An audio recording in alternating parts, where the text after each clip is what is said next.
Hello dear students, myself Manmohan Pandey. I am going to discuss one more very important topic on analytic function. आज की class में हम सीखेंगे कि हम how to construct fz in terms of z without first finding out v when u is given or u when v is given. ठीक है, तो आज की क्लास में हम सीखेंगे मिलन थॉमसन मेथड की हेल्प से आप एनालिटिक फंक्शन कैसे कंस्ट्रक्ट करेंगे.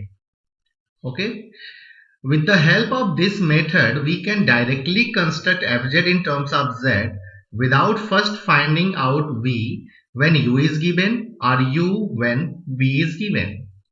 Okay, if z is equal to x plus iota y, then its conjugates denote by z bar and z bar is equal to x minus iota y. Okay, अगर मैं x plus iota y और x minus iota y को सम करता हूं तो उस case में x की वैल्यू आ जाएगी 1/2 z प्लस z बार, और अगर मैं इसको सब्ट्रैक्ट करता हूं तो उस केस में y की वैल्यू आ जाएगी 1/2 iota z minus z bar. Okay, fz is equal to uxy plus iota vxy. इसमें हम x की वैल्यू और y की वैल्यू को पुट करेंगे. अगर x की वैल्यू और y की वैल्यू हम यहाँ पे पुट करते हैं तो उस केस में fz is equal to u is function of z plus z bar by 2 comma z minus z bar by 2 iota plus iota v z plus z bar by 2 comma z minus z bar by 2 iota. Okay, this is equation number 1. अगर इस equation number 1 में अगर मैं z बार को z से replace करता हूं, यानी कि z bar is equal to z, then what happen here? If z bar is equal to z, then z plus z is 2z and divided by 2, this is z. Okay, and here second place पे ये value क्या हो जाएगी? 0, यानी कि ये हो जाएगा u is function of z comma 0. Similarly, plus iota v is also function of z comma 0. Okay. Here relation 1 is an identity in z and z bar.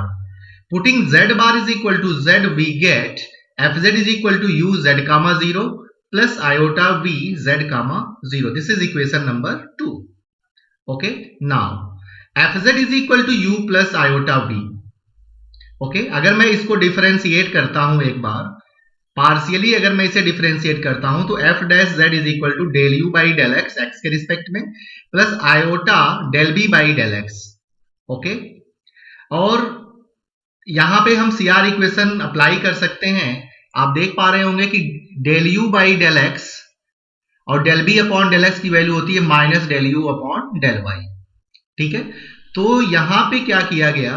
यहां पे del u upon del x की जगह पे क्या put किया गया है? phi1 is function of x and y minus iota और del u upon del y को माना गया है phi2 x comma y. Okay, जैसा कि आप देख पा रहे होंगे where phi1 x comma y is equal to del u by del x and phi2 x comma y is equal to del u upon del y.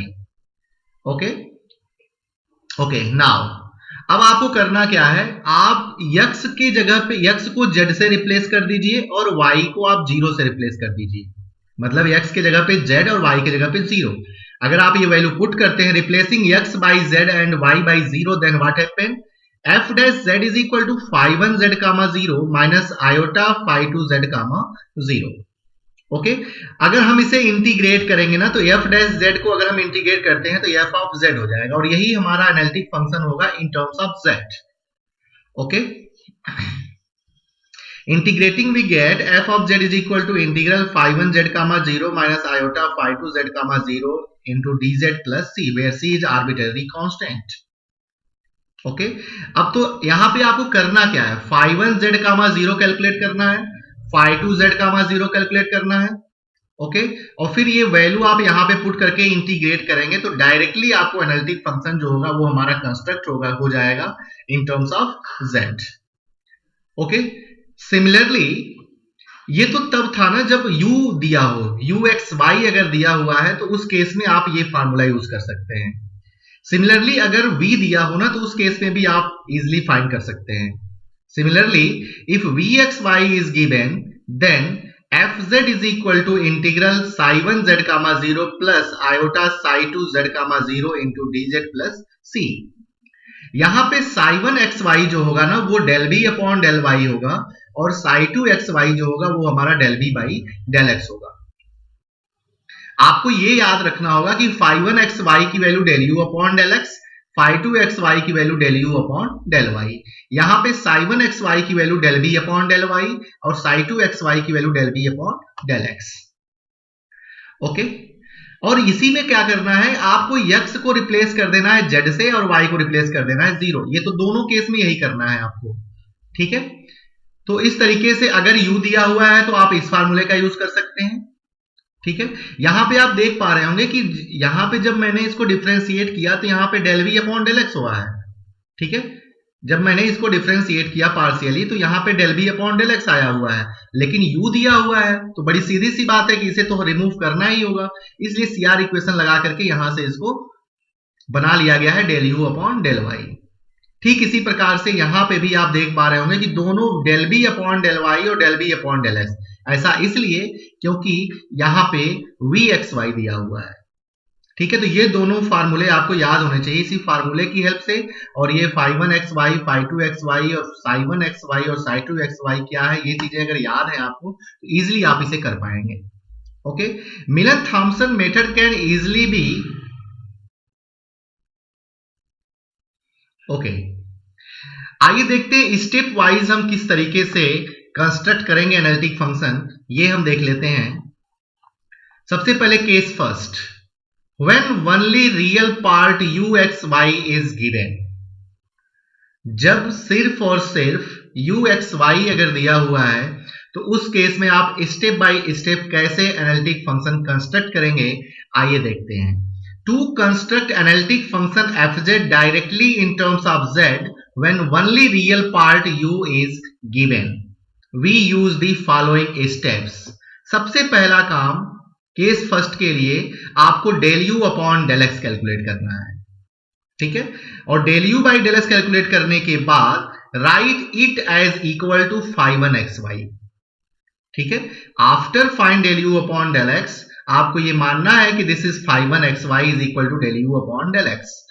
दूसरा काम, तीसरा स्टेप आपका ये है कि find del u upon del y, del u upon del y find करेंगे और इसे आप मानेंगे कि ये हमारा phi2 xy है, ठीक है। और ये हो गया हमारा चौथा स्टेप। फिर आपको क्या करना है, find phi1 z0। phi1 z0 find करने के लिए जो यहां पे phi1 xy मिलेगा, x को z से रिप्लेस करेंगे और y को 0 से रिप्लेस करेंगे, ठीक है। तो find phi1 z0 by replacing x by z and y by 0 in phi1 xy। Similarly sixth step हमारा phi2 z0 by replacing x by z and y by 0 in phi2 xy। fz is obtained by the formula। ये सारी value calculate करने के बाद इस फार्मूले में आप वैल्यू पुट करेंगे, आप इजिली एनालिटिक फंक्शन कंस्ट्रक्ट कर पाएंगे in terms of z। Okay, तो fz is equal to integral phi1 z0 minus iota phi2 z0 dz plus c directly in terms of z। Okay, अब case 2 में देखिए, case 2 में when only imaginary part vxy अगर दिया हुआ है तो उस केस में आप कैसे करेंगे, ठीक है। तो to construct analytic function fz directly in terms of z when only imaginary part v is given, we use the following steps। सबसे पहले आप del v upon del y find करेंगे और इसे आप मानेंगे ये हमारा psi1 xy है। ओके, तीसरा स्टेप हमारा del v upon del x होगा और इसे आप मानेंगे psi2 xy। ओके, पांचवा स्टेप आपका ये है कि x को z से रिप्लेस करिए psi1 में और psi2 में, और y को 0 से रिप्लेस करिए psi1 और psi2 दोनों में। तो पांचवा स्टेप आपका बनेगा find psi1 z, 0 by replacing x by z and y by 0 in psi1 xy and find psi2 z0 by replacing x by z and y by 0 in psi2 xy। Okay, और last step आपका ये है fz is obtained by the formula fz is equal to psi1 z0 plus iota psi2 z0 dz plus c directly in terms of z। Okay, तो इस तरीके से आप ये अगर स्टेप आप याद रखते हैं तो इजीली आप एनालिटिक फंक्शन कंस्ट्रक्ट कर सकते हैं इन टर्म्स ऑफ z। ओके, आइए एक क्वेश्चन कर लेते हैं, एक एग्जांपल देखते हैं। Prove that the function e to the power x cos y plus iota sin y is holomorphic and find its derivative. हमें ये प्रूफ करना है कि ये हमारा होलोमॉर्फिक होगा और इसका हमें डेरिवेटिव भी फाइंड करना है। होलोमॉर्फिक का मतलब क्या होता है? होलोमॉर्फिक मतलब as like holomorphic is synonyms of analytic function. ठीक है बात? ओके, तो होलोमॉर्फिक का मतलब क्या है? यहाँ पे एनालिटिक फंक्शन है। ठीक है, okay, here fz is equal to e to the power x cos y plus iota e to the power x sin y, और इसको हम u प्लस आयोटा v के टर्म में लिख सकते हैं। रियल और इमेजिनरी पार्ट को अगर हम इक्वेट करते हैं तो u की value e to the power x cos y और v की value e to the power x sin y आ जाएगी यहां से। ठीक है, और सबसे पहले आप देख पा रहे होंगे यहां से आपको क्या करना है, del u upon del x find करिए, आप del v upon del x find करिए। हमें del u upon del x find करेंगे तो e to the power x cos y, del v upon del x find करेंगे तो e to the power x sin y, del u upon del y find करते हैं minus e to the power x sin y, and del v upon del y is e to the power x cos y। Okay, अब आप देखिए यहां से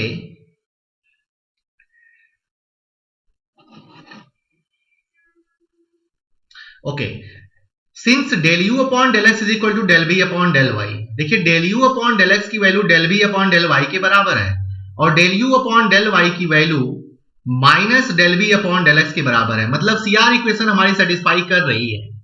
okay, hence CR equation are satisfied, also first order partial derivative of u and v are continuous. आप देख पा रहे होंगे कि e to the power x cos y and e to the power x sin y, मतलब sin y हमारा continuous function होता है, exponential function always continuous function होता है। इन फंक्शंस का सम, डिफरेंस और प्रोडक्ट ये ऑलवेज क्या होते हैं? ये हमेशा कंटिन्यूअस होता है। तो इस प्रकार से हम इजीली कह सकते हैं यहां से कि CR इक्वेशन तो सेटिस्फाई कर ही रही है। Also first order partial derivative of u and v are continuous everywhere. मतलब कि यहाँ पे del u upon del x, del v upon del y and del u upon del y and del v upon del x की जो values आई है ना, इन functions को किसी भी पर्टिकुलर पॉइंट पे कोई प्रॉब्लम नहीं है। इसलिए यहां से कहा जा रहा है कि फर्स्ट ऑर्डर पार्शियल डेरिवेटिव तो एग्जिस्ट कर ही रहा है और ये एवरीवेयर कंटिन्यूअस है। ठीक है, तो हम यहां से बोल सकते हैं देयरफॉर fz इज एनालिटिक। जैसा कि आप जानते हैं necessary condition for function to be analytic के लिए क्या होता है? नेसेसरी कंडीशन मैंने आपको बताया हुआ था, और sufficient condition for function to be analytic क्या होता है? वहां पे मैंने बताया था कि CR इक्वेशन सेटिस्फाई करनी चाहिए और first order partial derivative exist करना चाहिए। ठीक है, और कंटिन्यूअस होना चाहिए। अगर इतनी सारी कंडीशन सेटिस्फाई हो रही हैं तो डायरेक्टली आप कह सकते हैं कि वो फंक्शन हमारा कैसा होगा? एनालिटिक होगा। Okay, now f dash z is equal to, अगर हम फाइंड करते हैं तो यहां से क्या आ जाएगा? Del u upon del x plus iota del v upon del x। ठीक है, तो e to the power x cos y plus iota e to the power x sin y। ठीक है, तो e to the power x cos y plus iota sin y, इसको हम लिख सकते हैं e to the power x into e to the power iota y। ठीक है, इसको हम ऐसे सेपरेट कर सकते हैं e to the power x plus iota y and this is equal to e to the power z। तो हमें ये प्रूफ करना था सबसे पहले कि ये जो फंक्शन है ये हमारा एनालिटिक होगा। ओके, ये फंक्शन हमारा एनालिटिक है और हमें इसका डेरिवेटिव फाइंड करना था। ठीक है, तो यहां पे आप देख पा रहे होंगे कि यहां से हमने ये प्रूफ कर दिया कि ये फंक्शन जो है ये हमारा एनालिटिक है और यह इसका डेरिवेटिव कितना आ रहा है? Exponential to the power z। Okay, thank you for watching this video.